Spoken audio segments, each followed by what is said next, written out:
The 2010 Ford Explorer. I want to show everybody how to do this because it's a little pain in the butt.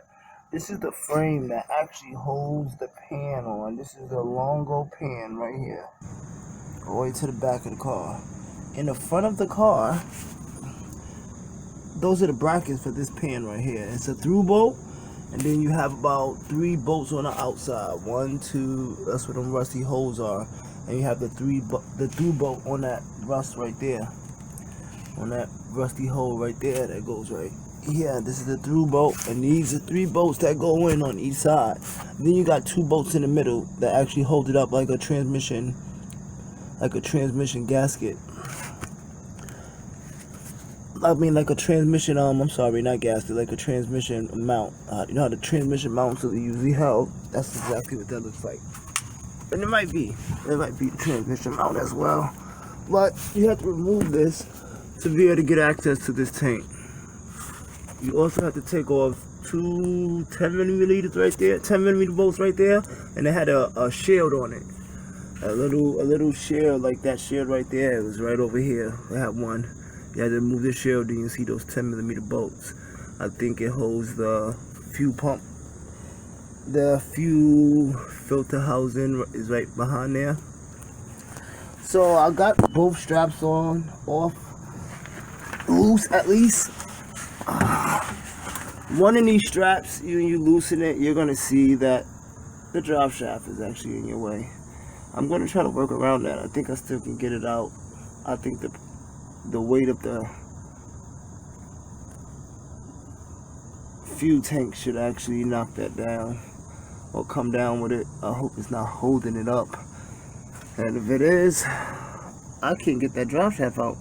I'm gonna remove the bolts, and that drive shaft is still sticking up there. So I'm gonna leave that alone for now, and I'm going to get back to you when I find out what else needs to be taken off here. Alright, so I'm gonna be honest, this job was pretty straightforward. The only things you actually need to know about removing this tank is this bar right here needs to come out. I already showed you that, how many bolts it is, the through bolts. That needs to come out because that is actually right here. The tank is sitting on top of this.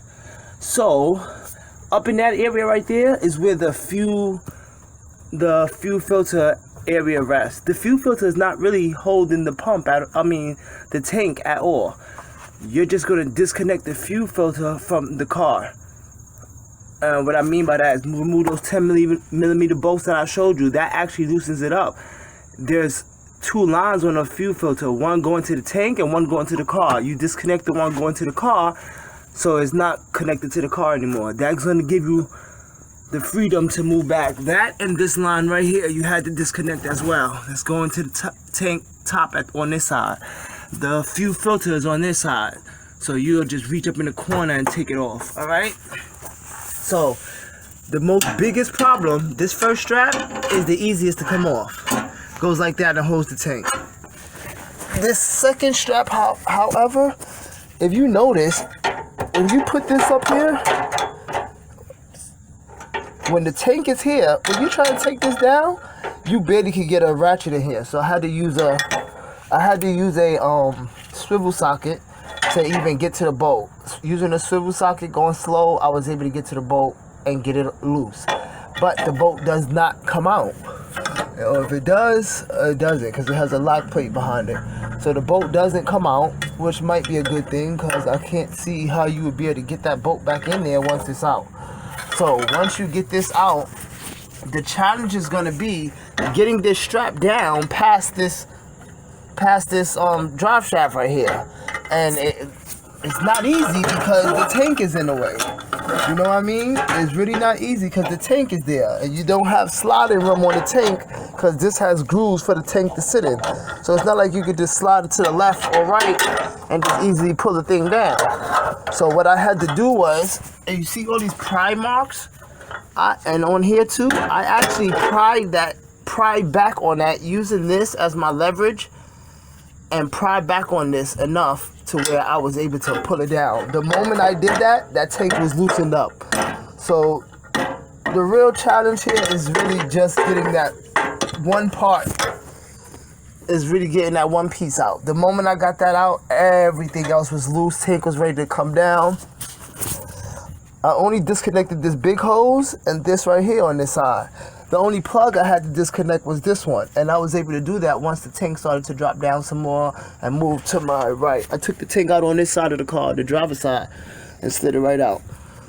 So again, I tried to take this off, but this did not budge. I mean, it's straightforward. You just gotta work around certain things to get what you want done. But yeah, so that tank is actually out. I'm gonna go clean that tank up, take off the old pump, put the new ones on. The install should be pretty much the exact opposite of what I just did.